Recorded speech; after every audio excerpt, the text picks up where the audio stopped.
Lahat tayo ay may kanya-kanyang kapalaran, may kanya-kanyang buhay na tinatahak. Pero paano kung makakilala ka ng isang tao na ang buhay niya ay salungat sa moralidad mo? Ang tadhanang kanyang dinadaanan ay isang daan na sa tingin mo kailanman ay hindi mo matatanggap. Tatanggapin mo kaya siya? O hahayaan mo na lang siya? Grabe naman ang pa-intro natin. Ako, huwag kayong mag-alala kung ano to ha. That's my coffee. Charot. Oo, kasi medyo inaantok ang inyong Mama Mia pero kailangan magtrabaho, kailangan mag-record. Kaya eto tayo ngayon. At huwag kayong mag-alala dahil kahit naman medyo inaantok ako, maganda pa rin naman ang kwentong alay ko sa inyo ngayong araw na to. Kaya stay put lang kayo dyan. Eto na ang inyong paboritong programa, ang Dear Mama Mia.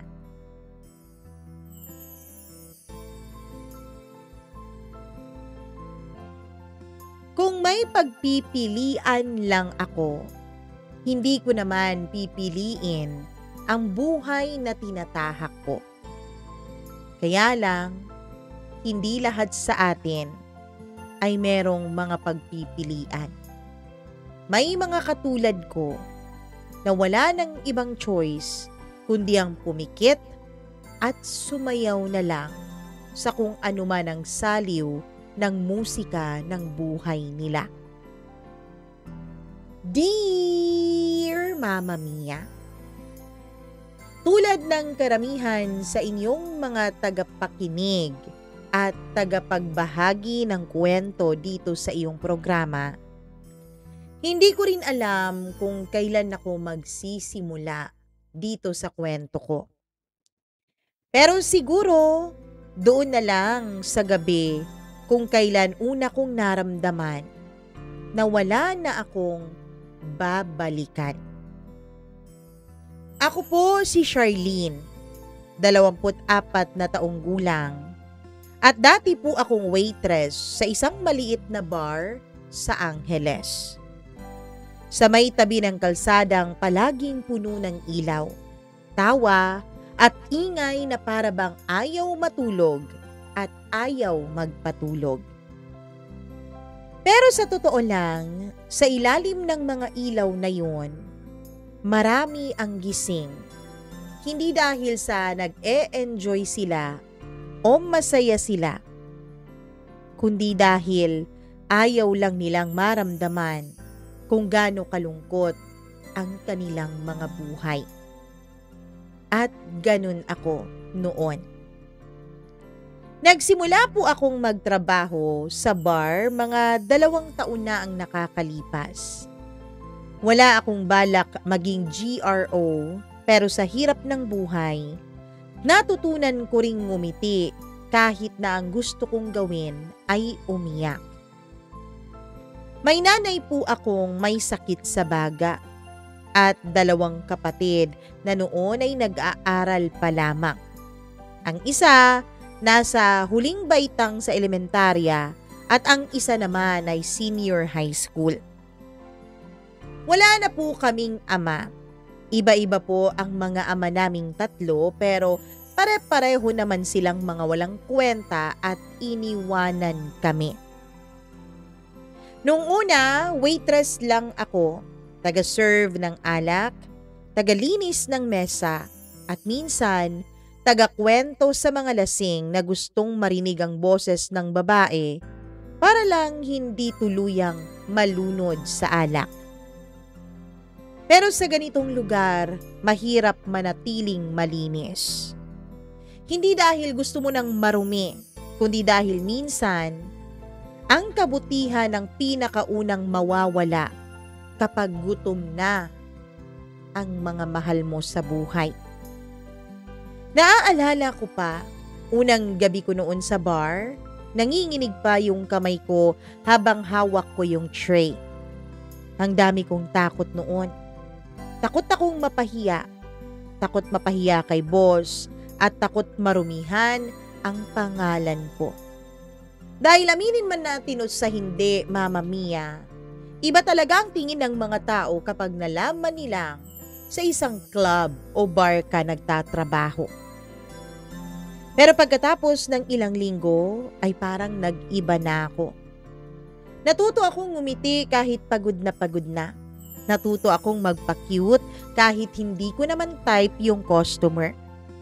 At natuto akong tiisin yung mga hawak na minsan ay sumusobra na. At doon ko po nakilala si Von. Isa siyang regular customer. Hindi siya tulad ng iba na mga pumapasok sa club o sa bar. Hindi po siya bastos, Mama Mia. Hindi siya maingay at hindi rin siya lasinggero. Tahimik lang siya sa sulok. Madalas may hawak na bote ng beer pero hindi inuubos. Minsan titingin lang siya sa akin tapos magkakatitigan kami. Ngumingiti siya. Yung tipong hindi naman ako binabastos pero halata mong may laman ang ngiti na yon. May hiwaga, may lambing rin at mukhang delikado. At yun ang simula ng lahat. Isang gabi, lumapit siya sa akin habang naglilinis ako ng mesa. "Charlene, ilang taon ka na?" Tanong niya sa akin. Mama Mia, ang pangalan ko nga palang Charlene ay hindi ko po tunay na pangalan ha. Ito po ang pangalang dinadala ko sa club. At syempre kilala niya ako bilang meron naman po kaming name tag sa kaliwang bahagi ng aming dibdib. Ngumiti ako, sanay na kasi ako sa mga tanong na yon. 24 po sir, sagot ko. Ang bata mo pa pala para dito, sabi niya sabay lagok ng hawak niyang beer. Napangiti ako pero sa loob ko Mama Mia ay may kumurot. Kasi tama siya. Bata pa ako pero parang pangmatanda na ang kaluluwa ko. Dapat sa edad kong to ay ine-enjoy ko pa ang pagkadalaga ko, hindi ba? Simula noon ay lagi na siyang bumabalik-balik sa club. Hindi man araw-araw pero sapat na ang dalas para mapansin siya ng mga kasama ko na ako lagi ang kinakausap. At oo Mama Mia, aaminin ko pong na-excite ako tuwing dumadating siya. Yung simpleng lalaki sa sulok, may kakaibang presensya.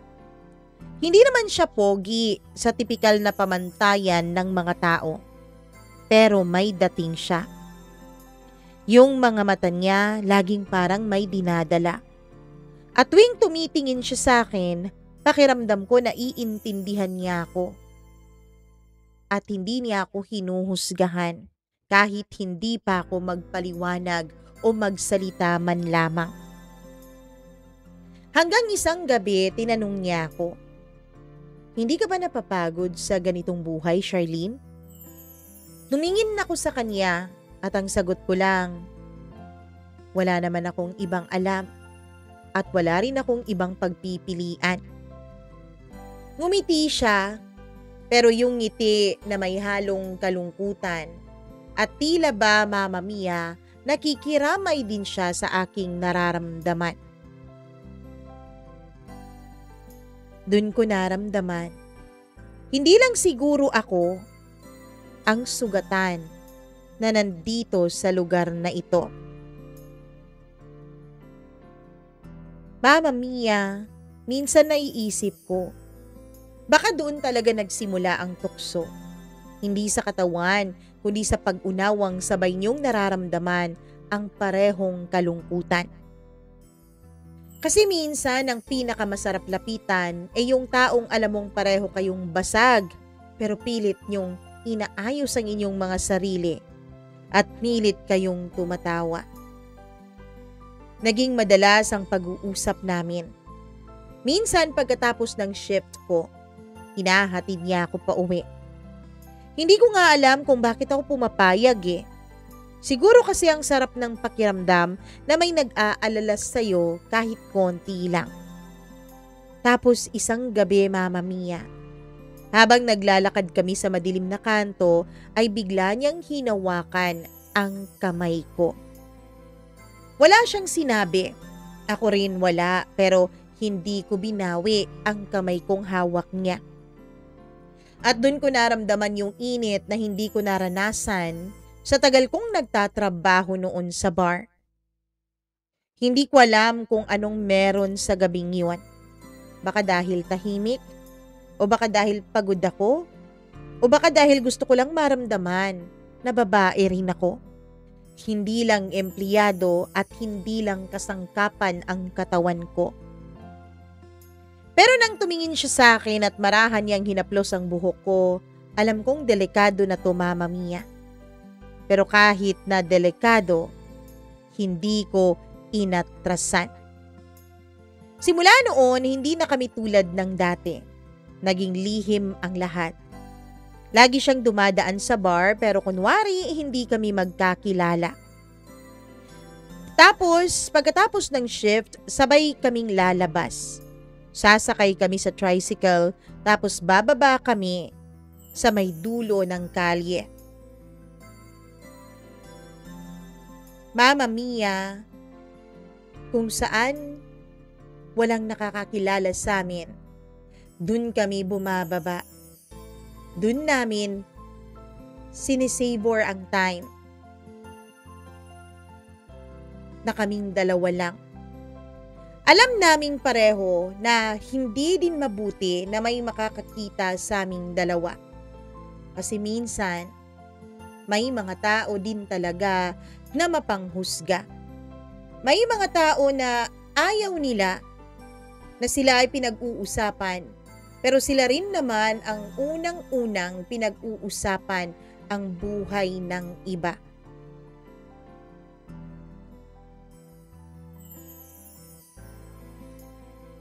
Pero doon, kapag magkasama kami, doon ko unang naranasan yung pakiramdam na parang ako ay inaalagaan at minamahal. Akala ko eto na. Akala ko meron ng isang taong masasandalan ko kahit anong oras ko gustuhin, pero mali. Maling-mali kasi may asawa na si Von. At ako kahit anong pilit kong itanggi, nagsimula na rin akong mahulog sa kanya. Sa bawat halik, sa bawat gabing pinipilit naming maging totoo kahit sandali lang, lalo kong nararamdaman na wala akong ibang ginusto kundi siya. Kahit alam kong kasalanan, kahit alam kong hindi ako dapat masaktan kapag umaalis siya at bumabalik sa pamilya niya, ay wala akong choice. Ganun talaga ang nararamdaman ko at hindi ko po napipigilan. Pero ganyan talaga eh. Kapag matagal kang ginawang bato ng mundo, kahit konting lambing lang, ay nagiging apoy ka na. At sa apoy na yon, unti-unti po akong nasusunog, Mama Mia. Hindi ko makakalimutan yung gabing yon, yung gabing tumigil ang mundo ko kahit saglit lang. At dun ko rin unang sinimulang talikuran ang sarili ko pong paniniwala. Mag-aalas 2 na ng madaling araw. Tapos na ang shift namin. Tulog na halos lahat ng kasamahan ko sa quarter sa likod ng bar. Pero ako, gising pa. Nakaupo sa labas, hawak yung cellphone ko. Nakatingin lang sa chat niya. Nasa labas ako. Kung gusto mong makalayo kahit sandali, tara, samahan mo ko. Hindi ko alam kung anong pumasok sa isip ko, pero tumayo ako. Nagpalit ng damit at lumabas. Sabay kaming naglakad papunta sa kanto kung saan nakaparada yung motor niya. Tahimik lang kaming dalawa. Pero yung hangin ay tila may hatid na kakaibang init. Hindi dahil sa panahon, kundi alam kong mali yung ginagawa namin. Sigurado ka? Tanong niya habang inaabot niya sa akin yung extrang helmet. Na alam kong helmet na ginagamit din ng asawa niya. Tumango lang ako. At doon nagsimula ang gabing hindi ko na malilimutan. Habang bumabiyahe kami, ramdam ko yung hangin sa mukha ko. At yung init ng katawan niya sa likod ko ay ramdam na ramdam ko rin. Nakayakap ako sa kanya, Mama Mia. Mahigpit na para bang ayaw ko nang bumitaw. Bawat liko ng motor, bawat pagpreno, parang mas lalo akong humahawak sa kanya ng mas mahigpit. At sa bawat hawak, mas lalo kong nararamdaman yung apoy sa dibdib ko. Pero nang tanungin o nang tumingin siya sa akin, yung mga mata niya ay parang nagsasabing, wala kang dapat na ipaliwanag. At dun ako bumigay, Mama Mia. Hindi ako bumigay dahil nalilibugan ako. Hindi ako bumigay dahil may espiritu ng alak ang katawan ko. Bumigay ako, Mama Mia. Bumigay ako dahil pakiramdam ko, sa unang pagkakataon, ay may nagmamahal sa akin at tunay na nagmamalasakit. Pumasok kami sa kwarto. Maliit lang, amoy sabon, amoy malamig na aircon. Tahimik. Walang musika, walang tawanan. Tanging paghinga lang namin ang naririnig sa paligid. Nakaupo ako sa gilid ng kama. Nanginginig na rin ako noon. Hindi ko alam kung dahil ba sa kaba o sa guilt dahil alam kong gagawa kami ng isa pang pagkakamali na mas malalim. Charlene, pwede bang kahit ngayon lang kalimutan na muna natin ang iba at ang lahat sa mundo natin? Napapikit ako at doon ko tinanggap yung halik niya. Hindi siya yung tipong lalaking ginagamit ka lang.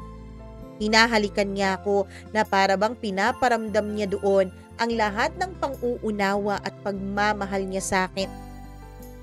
At habang lumalalim ang gabi, unti-unti kong nakalimutan kung sino ako. Kung saan ako galing at kung ano ang tama mula sa mali. Ang alam ko lang, Mama Mia, ay minahal ko siya ng gabing yon. Pagkagising ko kinabukasan ay nasa tabi ko pa rin siya.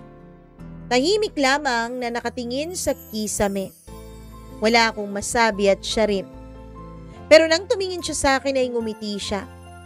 Yung ngiti na para bang satisfied siya at masaya siya sa nangyari sa aming dalawa. Lumabas kami ng motel na yun na para bang walang nangyari.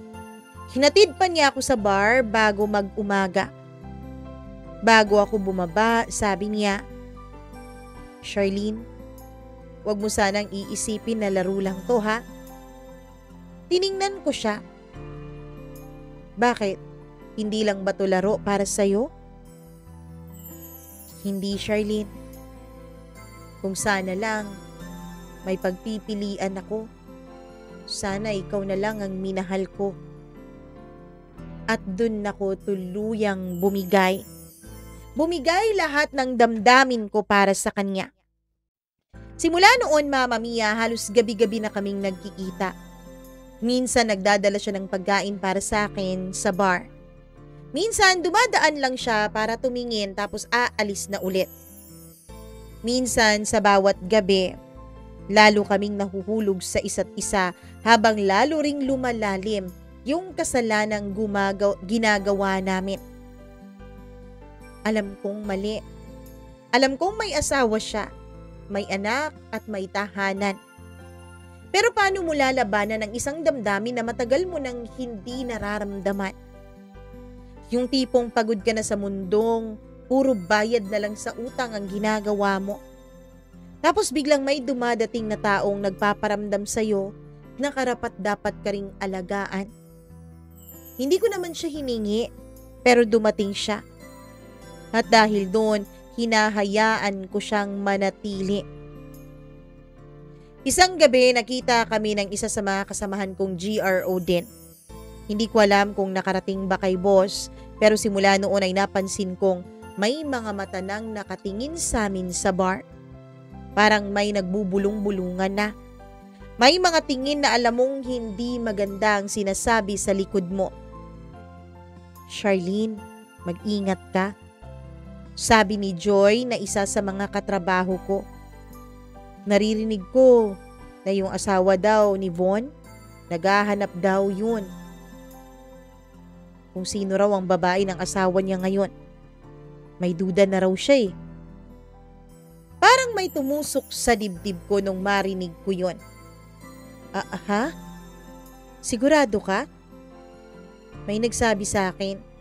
Basta, huwag ka lang pakampante ha. Huwag mong hayaan na lagi kayong lumalabas dalawa ni Von tuwing gabi. Pero syempre, Mama Mia, yung mga ganitong babala, hindi mo agad pinapaniwalaan, lalo na kapag puso mo ay bulag na sa pagmamahal. Kaya nang nag-text si Von sa akin ulit ng tara, ay sumama pa rin ako. At doon nagsimula ang lahat ng gulo. Ang gabing hindi ko na dapat siya sinamahan pa. Ang gabing hindi dapat ako lumabas pa. At ang gabing sinimulan kong sirain ang kapalaran naming dalawa. Simula nung gabing hindi ako umuwi ay parang may nagbago sa hangin. Sa bar, parang lahat na yata ng tao doon ay may alam na tungkol sa aming lihim na relasyon. Yung mga dati kong kasamahan na lagi kong kakwentuhan, bigla na lang naging tahimik tuwing dumarating ako. Minsan nga naririnig ko pa silang bumubulong-bulong sa likod ko. Siya yata yun eh. Siya yata ang bagong flavor of the month ni Von. Hindi ko sila sinasagot. Pero sa totoo lang, bawat bulong, parang tinutusok ako sa dibdib. Alam kong may kasalanan ako pero hindi ko alam kung paano ako aatras. Hindi ko na kaya. Kasi sa puntong yun ay mahal ko na siya. Sobra pa sa pagmamahal ko sa sarili ko. Isang gabi, nasa bar kami. May dumating na babaeng nakaitim. Hindi ko siya agad napansin kasi madilim. Pero ramdam kong iba siya at hindi siya naglalagi doon sa club. Hindi siya customer na sanay kami. Hindi siya lasing. Hindi rin siya nakangiti. Tahimik lang siya pero yung mga mata niya ay galit. At yung tingin niya ay nakadiretso sa akin. Nung tumambay ako sa may counter ay lumapit siya. Ikaw ba si Charlene? Yung waitress/GRO dito? Napatigil ako. Yung katabi kong kaibigan na si Joy ay agad akong tinignan tapos bumaling ito sa kanya. Bakit po? Tanong ko. Ngumiti yung babae pero yung ngiti niya ay malamig. Ako ang asawa ni Von. Para akong binuhusan ng malamig na tubig. Hindi ako makagalaw, hindi ako makasigaw. Pero gusto kong tumakbo, kaya lang hindi ko magawa. Ang mga kamay ko ay nanginginig, yung mga mata ko ay nagdidilim. Tiningnan ko siya tapos sabi ko lang, pasensya na po, pero hindi ko po kayo kilala. Pero bago pa ako makapagsalita pa ay tinapunan niya sa mukha ko yung baso na may natitirang alak. Malamig, matapang at masakit sa mata yun dahil hindi ako nakapaghanda. Tapos bigla siyang sumigaw. Walang hiya ka? Alam mo namang may asawa yung lalaki, di ba? Alam naman ng lahat dito na may asawa si Von, pero pinagpatuloy mo pa rin. Wala akong nasagot. Nakatulala lang ako habang yung mga tao sa paligid namin ay pinagtitinginan na kami. Si boss lumapit agad para awatin siya. Pero bago siya hinila palabas ay dinuro-duro pa niya ako. Sana maranasan mo rin yung sakit na nararamdaman ko. At doon, Mama Mia, ay parang dumagundong po yung libdib ko. Pag uwi ko, dahil hindi ako natulog dun sa quarters ng bar, ay wala na akong ibang ginawa kundi umiyak. Hinintay ko yung tawag ni Von pero walang dumating. Hindi ko alam kung natakot siya sa asawa niya o nahihiya siya sa iskandalong dala ko. Pero simula nung gabing yun, Mama Mia, ay naglaho siya na parang bula. Hindi siya pumunta sa bar, hindi siya nag-text, hindi siya nagparamdam. Ilang linggo akong walang tulog. Naging mahina din ako sa trabaho. Si boss ko ay muntik na rin akong tanggalin, Mama Mia, dahil ayaw ko nang magpa-table sa kahit sino at pumapalag na ako kapag hinihimas ako. Pero dahil magaling din daw naman akong magserbisyo ay binigyan pa niya ako ng isa pang pagkakataon. Pero ako, wala na akong gana. Yung mga ilaw sa bar na dati ay nagpapasigla sa akin, parang masyado nang maliwanag sa akin ngayon. Para bang pinapaalala niya sa akin ang lahat ng mga kasalanan ko. Hanggang isang gabi, dumating siya nang hindi ko inaasahan. Si Von. Nagulat ako dahil ilang linggo lang naman kaming hindi nagkita pero nagbago ang itsura niya. Pumayat siya ng husto. Maputla. At yung mga mata niya na dati ay mapungay, ngayon ay puro lungkot na lang ang aking nakikita. Paglapit niya sa akin ay agad akong napaiyak. Anong nangyari sa'yo? Tanong ko. Tumingin siya sa akin at sa mahinang boses ay nagsalita. Umalis siya. Dilalanan yung mga bata. Pumunta siya sa kapatid niya. Dahil ba sa akin? Tumango siya. Oo. Pero ako rin naman may kasalanan din. Hindi ko siya sinabihan na hindi kita kayang iwasan. Lumapit siya sa akin. Hinawakan yung kamay ko.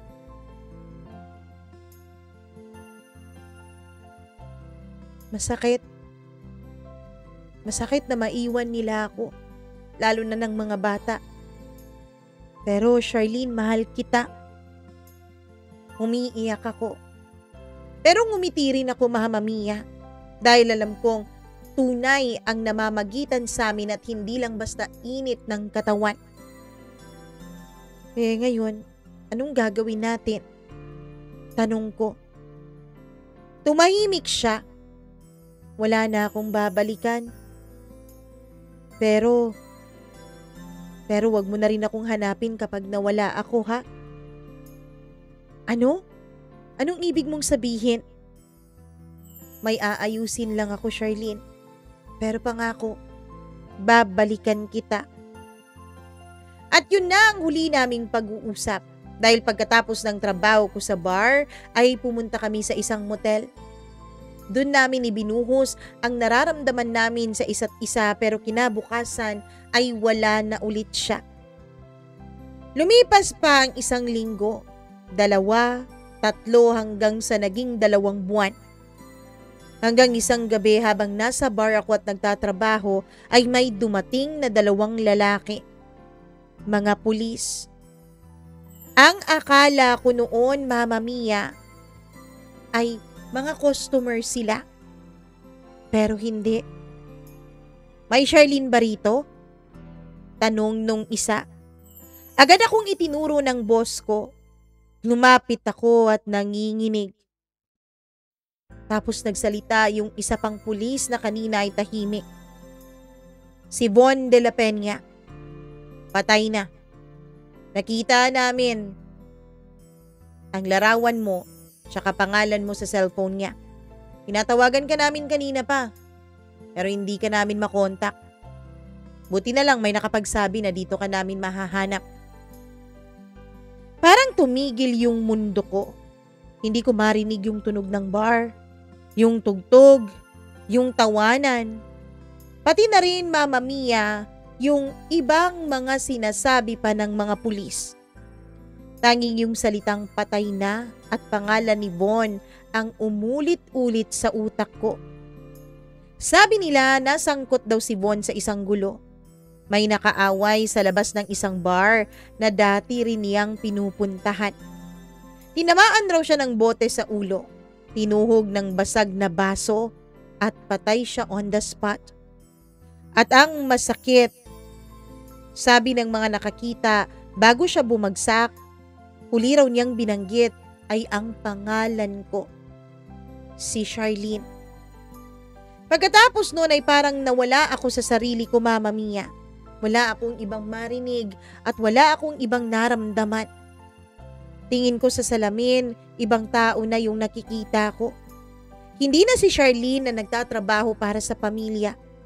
Ako na yung babaeng dahilan ng pagkawasak ng isa pang pamilya.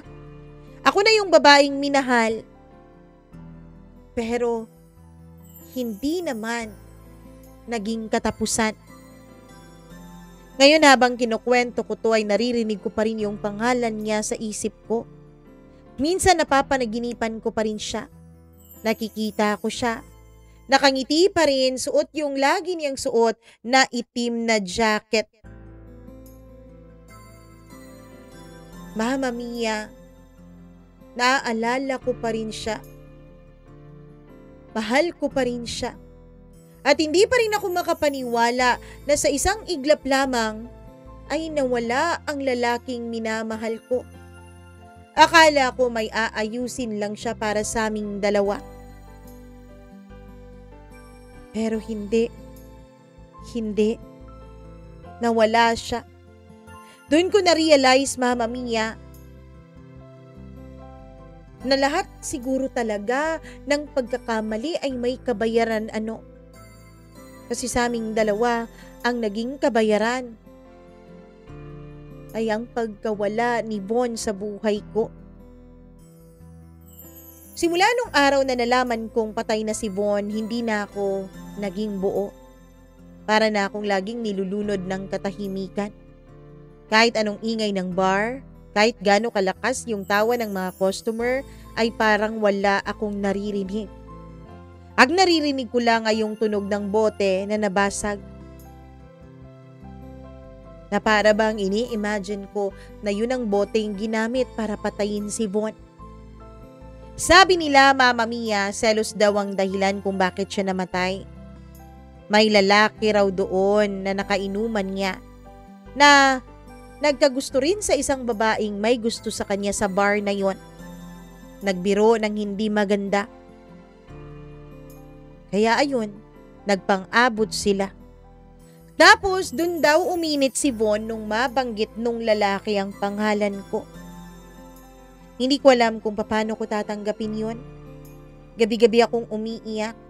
Hindi na ako pumapasok sa trabaho.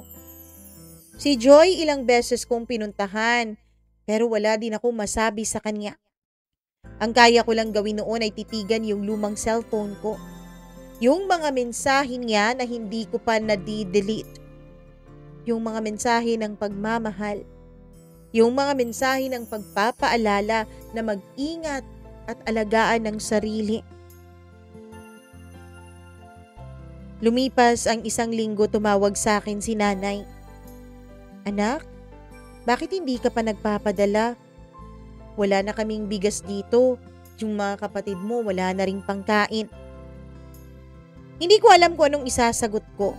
Hindi ko kayang sabihin sa kanya na hindi na ako nagtatrabaho dahil wala na akong lakas. Wala na akong gana. Hindi ko rin kayang sabihin sa kanya na kaya ako nagkakaganito ay dahil namatay ang lalaking minamahal ko. Kaya sabi ko na lang, sige nay, gagawan ko ng paraan. At dun ako bumalik sa bar. Hindi dahil gusto ko, kundi dahil kailangan. Pero pagbalik ko, ibang-iba na ang pakiramdam. Yung mga ilaw, tingin ko masyado ng maliwanag. Yung mga halakhakan, tingin ko ay insulto na para sa akin. At sa bawat lalaking dumadaan sa akin bilang customer, ay parang mukha ni Von ang nakikita ko. Isang gabi, nakita ko ulit yung babaeng ininsulto ako. Yung asawa ni Von. Hindi ko alam kung bakit. Tahimik lang siyang umupo sa harap ng counter at nung lumapit ako ay bigla siyang nagsalita. Huwag kang matakot. Hindi ako nandito para awayin at iskandaluhin ka. Hindi ako nakasagot. Tumingin lang ako sa kanya. Pumayat din siya. Mukhang pagod. Pero yung mga mata niya hindi nagalit tulad ng dati. Alam mo ba, galit na galit ako sa iyo noon. Galit na galit. Pero nung nalaman kong patay na siya, naisip kong wala nang saysay ang galit kong ito. Wala na rin naman ang makakapagmay-ari sa kanya sa ating dalawa. Tahimik lang ako at nakayuko. Hindi ko alam kung bakit kailangan pa niyang mamatay para lang matigil ang kanyang kalokohan. Alam kong minahal ka niya, Charlene, pero don't flatter yourself. Hindi lang ikaw ang minahal niya. May mga ibang babae bago ka. Kaya lang, ikaw lang yata yung babaeng pinagtanggol niya sa harap ko. Tumayo siya sabay abot sa akin ng isang maliit na sobre. Eto para sa nagastos mo sa pagpapalibing sa kanya. Pasensya ka na ha. Hindi ko kinayang magpakita sa kanya at sa pamilya niya. Hindi ko kayang magpanggap na mahal ko pa rin siya kahit galit ang nangingibabaw sa akin para sa kanya noon. Tapos umalis na siya, Mama Mia. Hindi ko sana tatanggapin ang sobrang yon, kaya lang naalala ko si nanay. Oo nga pala. Kaya nga pala hindi na rin ako nakapagpadala sa nanay ko ay dahil nagastos ko yung pera para sa pampapalibing ko kay Von. Hindi kasi nila makontak yung asawa niya. Kaya naman, Mama Mia, ako na ang tumulong sa pamilya niya para maipalibing siya. Kinabukasan ay pumunta ako sa libingan niya. Nagdala ako ng bulaklak. Doon ako umiyak ng umiyak. Kailangan pa pala niyang mawala. Kailangan pa pala niyang mamatay bago siya tuluyang mapatawad ng asawa niya. Pagkatapos nun, Mama Mia, ay nagdesisyon ako. Umalis ako ng Angeles. Lumipat ako ng ibang bayan at naghanap ako ng bagong trabaho. Sabi ko sa sarili ko, hindi na ako magbabalik sa pagtatrabaho sa bar. Dahil alam ko, kahit hindi ako nakikipagrelasyon sa mga lalaking nandoon na may mga asawa na, alam kong may parte din sa akin na nagiging kasabwat para masira ng tuluyan ang pamilya ng mga lalaking iyon. Oo nga't hindi namin sila pinipilit na pumasok at desisyon nilang pumasok sa bar na yon. Pero Mama Mia, alam kong kung walang mga katulad namin, siguro at least man lang mababawasan ang mga nasisirang pamilya sa mundo. Hanggang sa nagtrabaho ako sa isang maliit na karinderya sa bagong bayan na pinuntahan ko. Tahimik lang ang buhay doon pero mas payapa. Mama Mia, nung naging kaibigan ko na rin ang may-ari, ay tinulungan niya rin ako para makapagsimula ng sarili kong negosyo. Nag-online selling na ako ng kung ano-anong mga gamit. Wala ng ilaw na pula, wala ng musika, wala ng ingay. Pero bawat gabi bago ako matulog, lagi pa rin may tanong sa isip ko. Kung hindi kaya kami nagkaroon ng relasyon ni Von, kung hindi ko kaya hinayaan na maging magkarelasyon kaming dalawa, buhay pa kaya siya hanggang ngayon? Pero alam kong wala nang magiging sagot ang tanong na yon. Alam kong kahit ilang beses ko pang itanong yun sa sarili ko ay hindi ko na malalaman ang kasagutan. Hanggang sa lumipas ang mga araw, linggo, buwan at mga taon, hindi ko pa rin alam ang kasagutan sa tanong na yon. Ang sigurado lang ako ay may mga kasalanang kahit anong pagsisisi ang gawin mo ay hindi na talaga mababawi o mabubura. Mama Mia, inisip ko. Inisip ko na ang mga kasalanan kong yun, ang mga pagkakamali kong yun, etong kalungkutan na ito ang kabayaran. Hanggang sa nag-5 taon na ang lumipas mula nung umalis ako sa Angeles. 5 taon na rin mula nung huli kong nakita ang mukha ni Von sa loob ng kaniyang kabaong. Ang dami nang nagbago. Pati ako, alam kong nagbago na rin ako. Mas naging tahimik na ako ngayon. Mas mahinahon, mas matured. Pero aaminin ko, Mama Mia, hindi pa rin ako totally nakaka-move on. May mga gabi pa rin hindi ako makatulog ng maayos. May mga panaginip pa rin na paulit-ulit sa utak ko. Nakaupo ako sa bar, hawak yung baso ng alak, tapos biglang may lalaking tatawag sa pangalan ko. Paglingon ko, laging mukha niya ang nandoon. Si Von, nakangiti, na para bang walang anumang iniindang kalungkutan, na para bang matagal na niya akong hinihintay. Pero bago ko pa man siya malapitan ay lagi akong nagigising. Pawis na pawis at may mga luhang dumadaloy sa aking mga mata. Hindi ko alam kung bakit pero Mama Mia, isang araw ay naisip ko na lang bigla na bumalik sa Angeles. Hindi para magtrabaho ulit doon, kundi gusto ko lang makita na nandyan pa yung bar.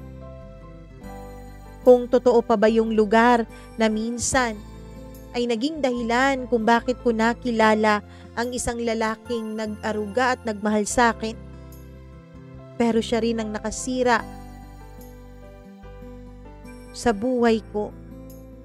Parang gusto kong harapin kung ano yung iniwan ko dati para makapag-move on. Kaya naman bumalik ako sa lugar na yon. Pagbaba ko sa terminal ay ramdam ko na agad yung hangin. Iba pa rin talaga ang hangin dito kaysa sa hangin ng lugar na pinuntahan ko. Hangin na may halong amoy ng usok, tambutso, sigarilyo, pawis at alak. Yung amoy ng gabi na punong-puno ng kasalanan.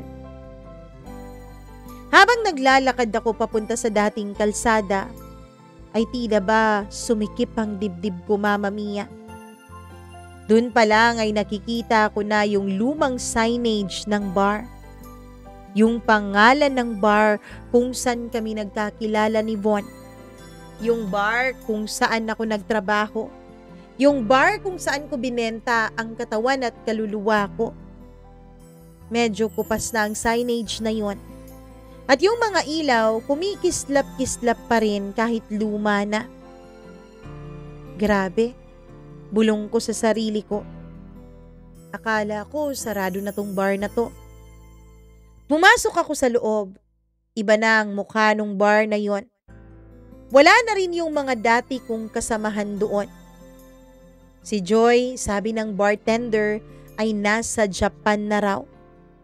Yung iba, hindi na nila alam kung nasaan na. Sabi niya, ako lang daw siguro ang bumalik doon.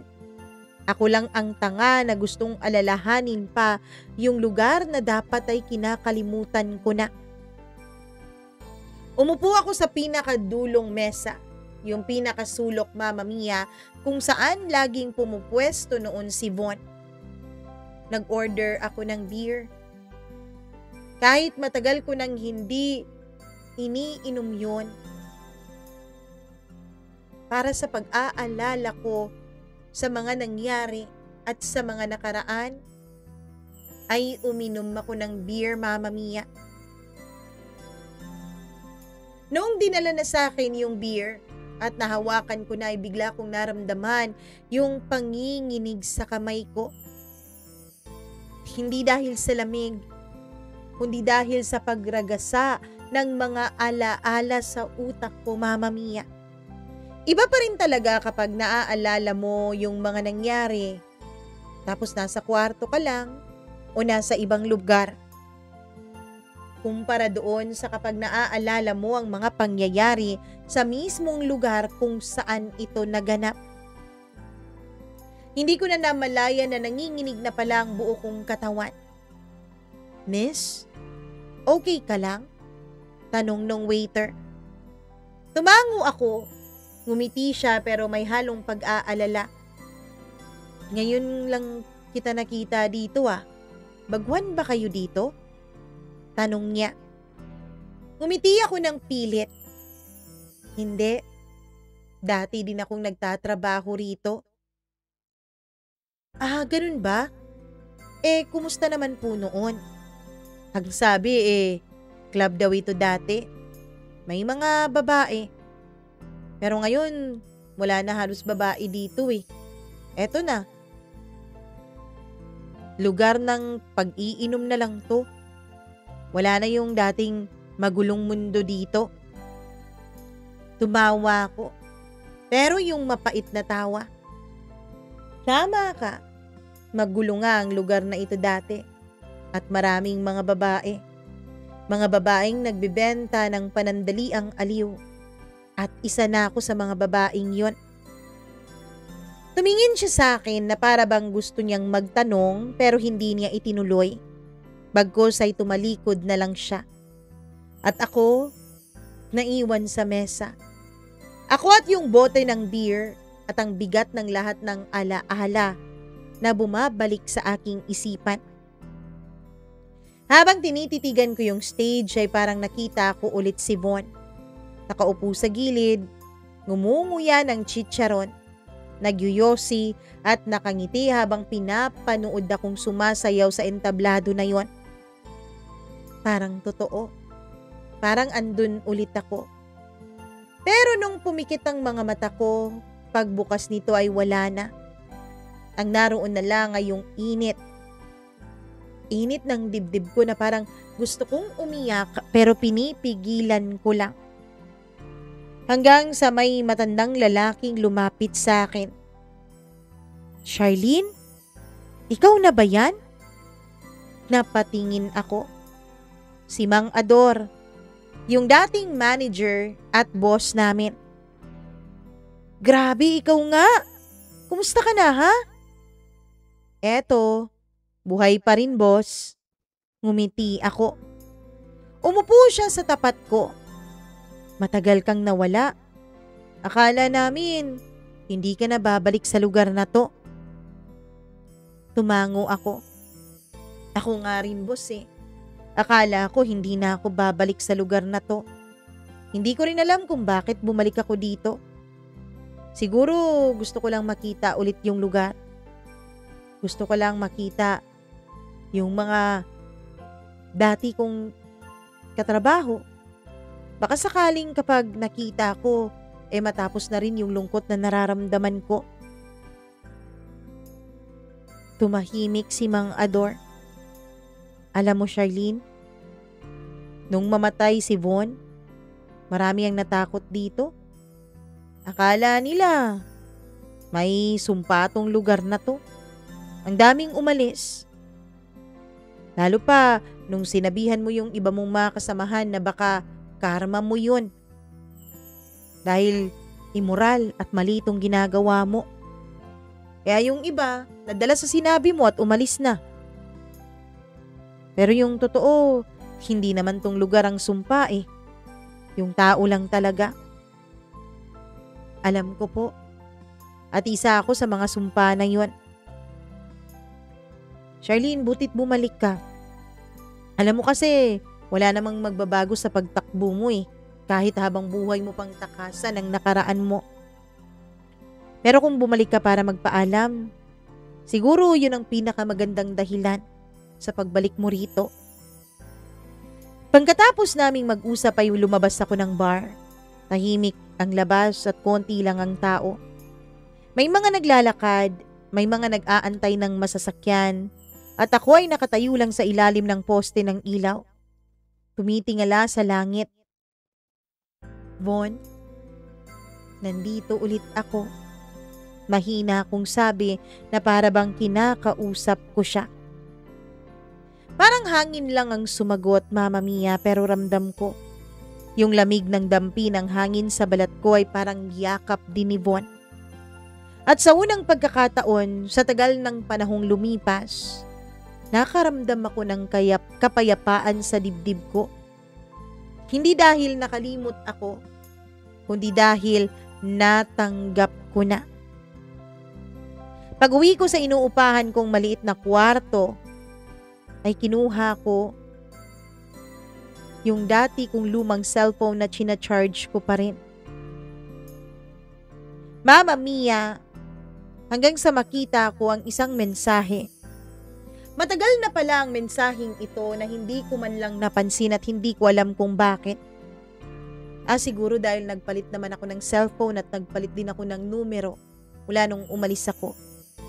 Hindi ko lang talaga tinatapon yung cellphone at yung numero ko ay niloloadan ko pa rin once every month kahit hindi ko tinitignan. At nung binalikan ko ang mga mensahe namin ni Von ay nakita kong may isang mensahe mula sa isang unknown number.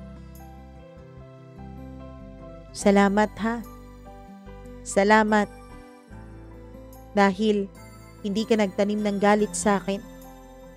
Alam kong hindi dapat ikaw ang inaway ko. Alam kong dapat si Von. Pero sana maintindihan mo na babae rin ako. Ayoko sanang masira ang pamilya ko noon. Kaya lang ngayon, may nahanap na akong isang taong nagmamahal sa akin. Isang taong tinanggap ang mga anak namin ni Von nang bukas sa kanyang puso at palad. Naisip kong meron talagang rason kung bakit nangyayari ang lahat ng bagay. At eto siguro ang kapalit ng Diyos na biyaya sa akin. Sana ikaw rin, Charlene, makahanap na ng biyayang bigay sa iyo ng Panginoon. Hindi yung biyayang pilit mong kinukuha mula sa iba. Mama Mia, nang mabasa ko ang text message na yon ay sigurado ako na galing yon sa asawa ni Von. Sigurado ako na galing yun sa kanya. Napangiti ako. Napangiti ako dahil masaya ako, Mama Mia. Kasi nakakuha na rin siya ng kapayapaan. Nakahanap na rin siya ng kaligayahan at may tumanggap sa kanya ng buong buo. Hinapa ko ang dibdib ko. Oo, aaminin ko. May maliit akong insecurity, inggit, o selos na nararamdaman sa puso ko. Iniisip kong hindi ba talaga lahat ng mga babae siniswerte? Bakit may mga babaeng katulad nila na ang bilis makahanap ng pag-ibig at pagmamahal? At bakit may mga babae ding katulad ko na kahit nakahanap na ay hindi naman siya nararapat para dito? Mama Mia, hindi natupad ang pangarap ng asawa ni Von. Opo, hindi po ako nakahanap ng taong magmamahal sa akin ng totoo gaya ng sa kanya. Lumipas pa ang ilang taon. Eto ako ngayon. Nakatira ako sa isang maliit na bahay sa may Pampanga. Pero malayo na po ako sa ingay ng syudad. May maliit na akong tindahan sa tapat ng bahay ko. Simple lang ang buhay ko, Mama Mia. Nagkakape sa umaga, nagtitinda, nakikipagkwentuhan ng konti sa mga kapitbahay, tapos kumakain mag-isa. Kapag gabi, naglilinis muna ng bahay bago matulog. Oo, Mama Mia. Mag-isa lang ako. Hindi na ako nakahanap ng taong mamahalin ko. Hindi na rin ako nakahanap ng taong magmamahal sa akin ng totoo. Iniisip ko, Mama Mia,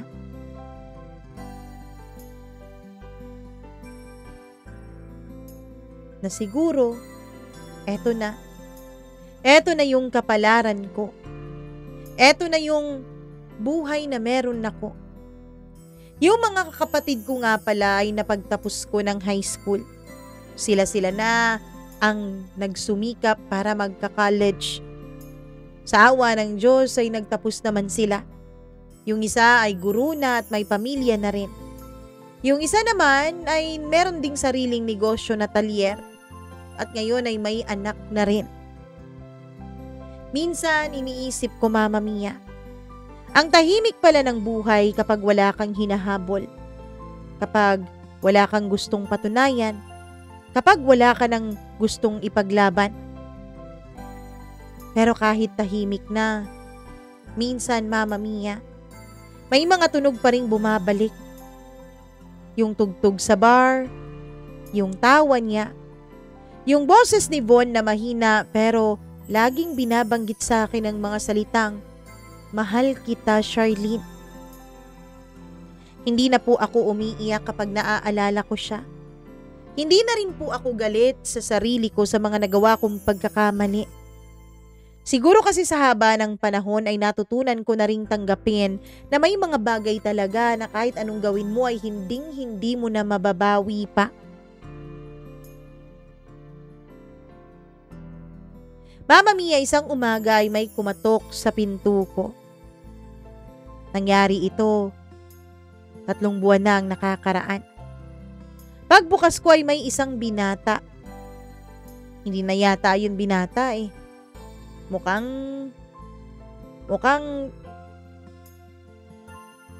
mama na. Pero may kamukha siya. May kamukha siyang lalaki na matagal nang bumabagabag sa aking ulirat at mga panaginip.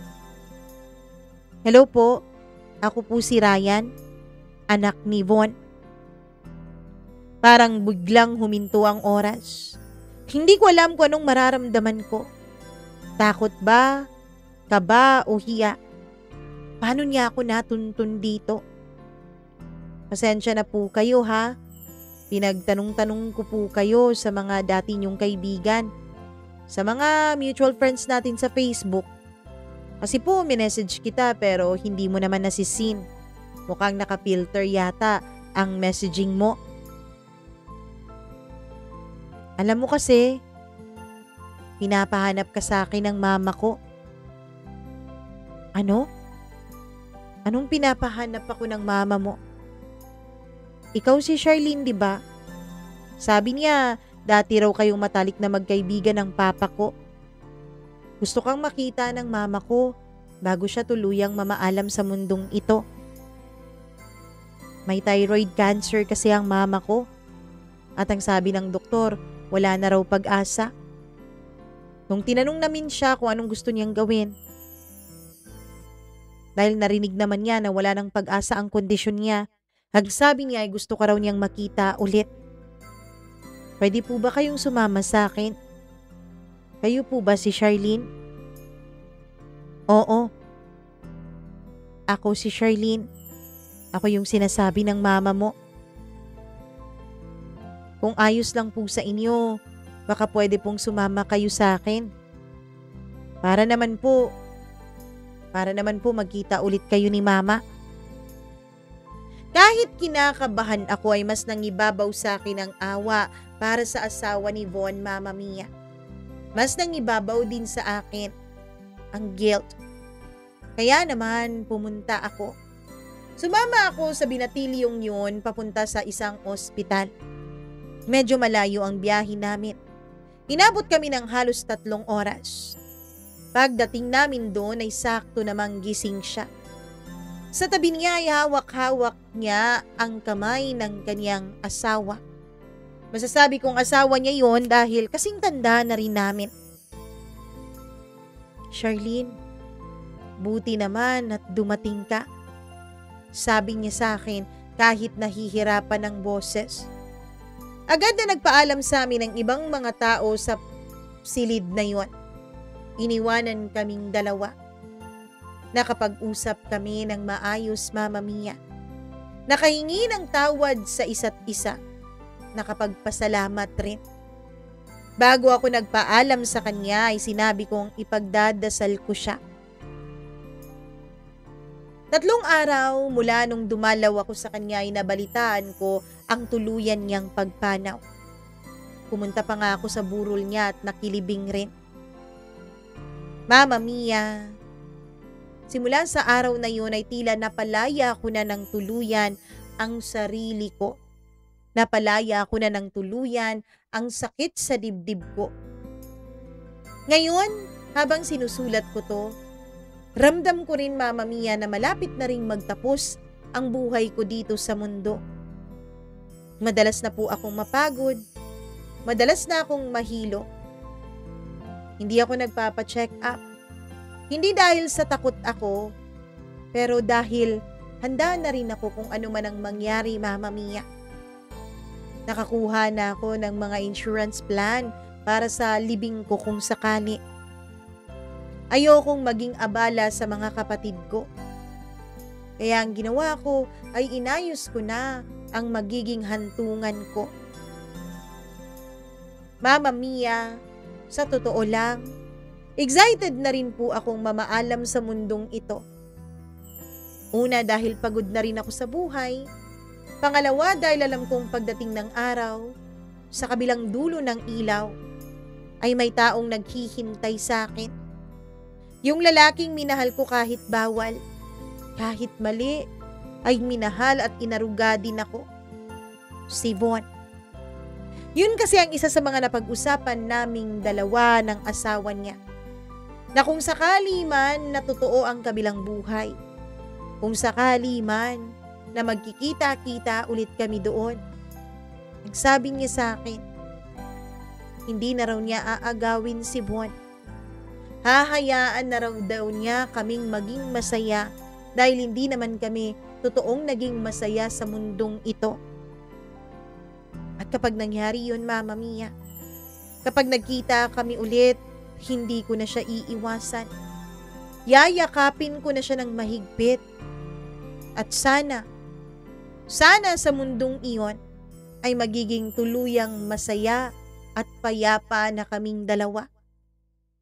Hanggang dito na lamang po ang sulat kong to, Mama Mia. Lubos na nagmamahal, Charlene.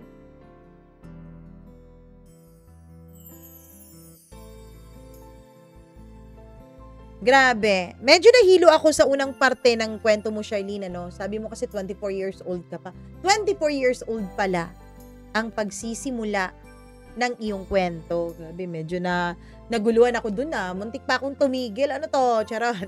Pero pinagpatuloy ko na rin. Sayang na eh. Naumpisahan na, 'di ba? Anyways, grabe naman. Napakamadamdami naman ang kwentong ito. Ako naniniwala ako na totoo ang kabilang buhay.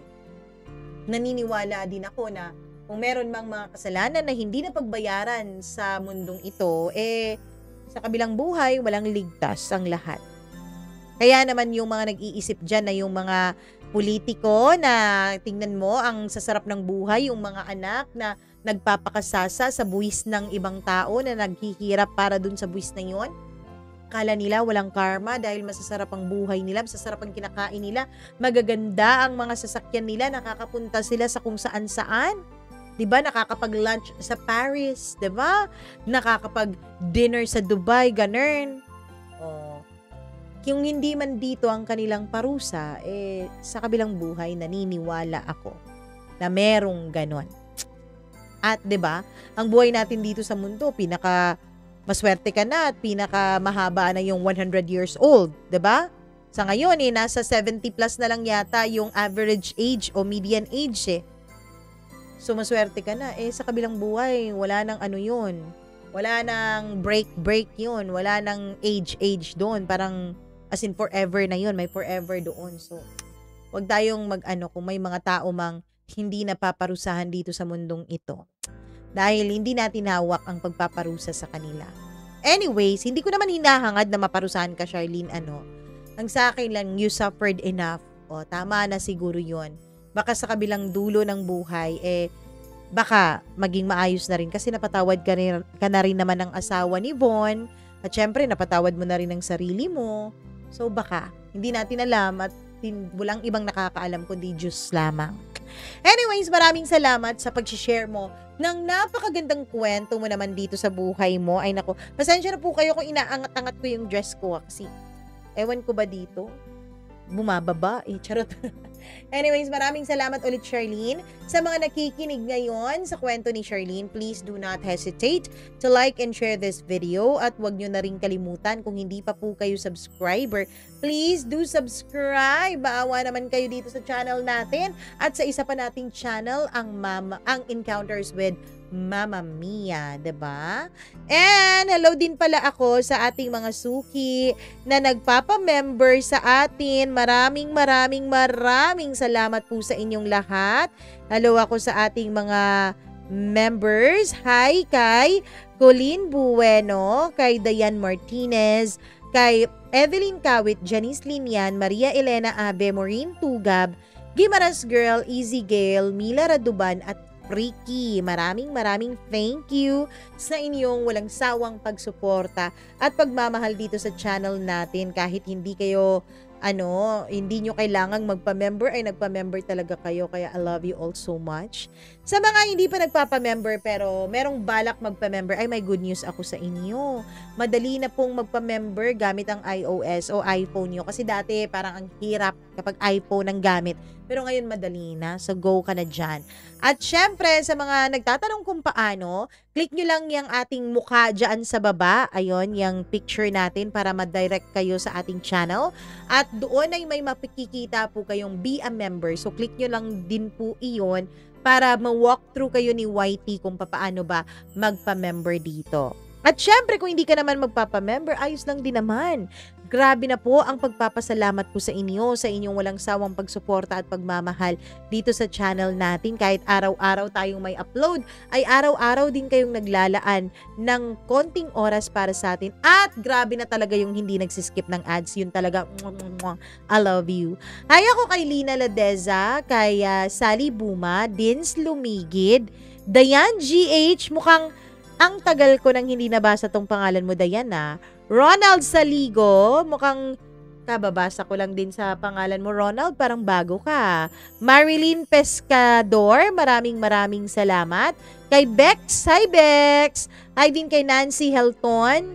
Kay Cinnamon Roll, maraming salamat. Pinay Mama 143. Kay Kitten Z Love, maraming thank you sa Kura Vlogs. Mary Grace Ruelo. Kay Abigail Tenorio, maraming salamat. Hello rin ako kay Betis Merly. Hi Betis Merly. Jennifer Lingasa, hello sa inyo. Lynn Javier. Sa mga hindi po nabasa dito sa ating kwento ngayon, baka bukas o baka sa susunod nating kwento, pangalan nyo na po ang babanggitin natin dito. And syempre, hinihikayat ko rin po kayong lahat. Alam ko medyo marami-rami kayong dumadating hanggang sa puntong ito ng ating kwento. Hinihikayat ko po kayong mag-share din ng sarili ninyong karanasan. All you have to do is to email that to us. Ayan po ang ating email address, mamamiacdo0317@gmail.com. Maraming salamat sa pagmamahal. Di talaga ako magsasawang magpapasalamat sa inyo. Mwah, mwah, mwah. I love you all. Mag-ingat po kayo palagi and mahal ko po kayo. Bye-bye!